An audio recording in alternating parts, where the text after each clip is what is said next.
இன்று பிப்ரவரி 4 இலங்கை தனது 78வது சுதந்திர தினத்தை கொண்டாடுகிறது. இந்த நாளில் நாடு முழுவதும் நகரங்களிலும் கிராமங்களிலும் மக்கள் மகிழ்ச்சியுடன் தேசிய கொடியை ஏந்தி சுதந்திரத்தின் பெருமையை நினைவு கூறுகிறார்கள். இந்த சுதந்திரம் ஒரே நாளில் ஒரே இனத்தினால் அல்லது ஒரே மதத்தினால் கிடைத்ததல்ல. இது சிங்களர், தமிழர், முஸ்லிம்கள், பர்கர்கள் என அனைத்து சமூகங்களின் பல தசாப்த போராட்டங்களின் விளைவு.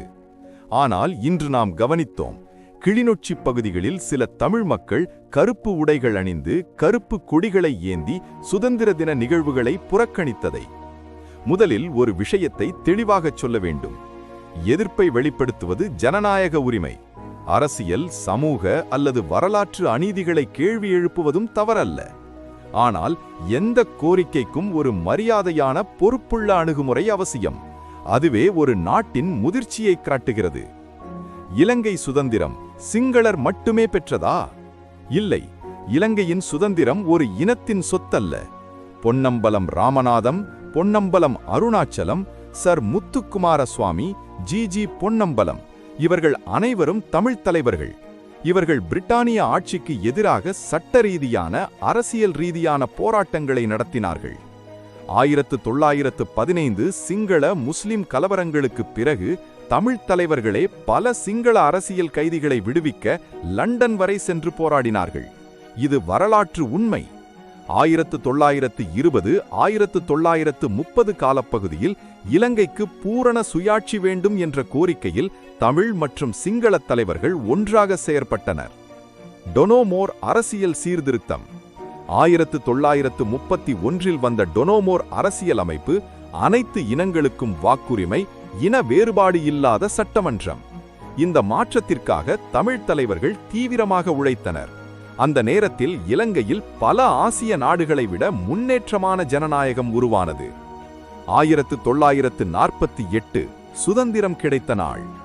1948 பிப்ரவரி 4 இலங்கை பிரிட்டானியரிடமிருந்து அமைதியான முறையில் சுதந்திரம் பெற்றது.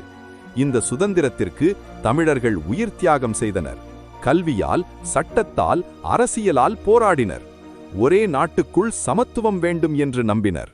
அதனால் இது எங்கள் சுதந்திரம் அல்ல என்று கூறுவது அந்த தமிழ் தலைவர்களின் தியாகத்தை மறுப்பதற்கு சமம்.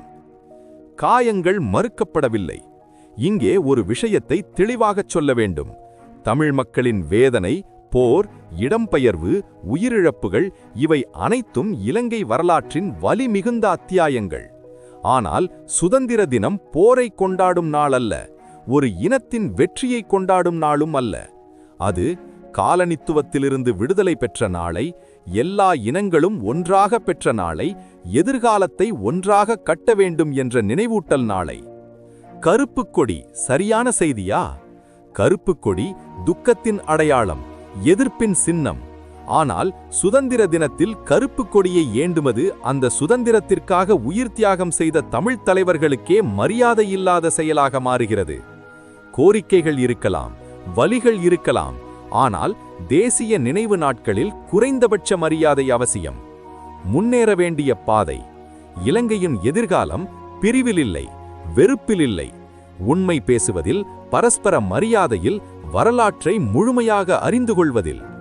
தமிழ் இளைஞர்கள் தெரிந்து கொள்ள வேண்டும், இந்த நாடு உங்களதும் தான்.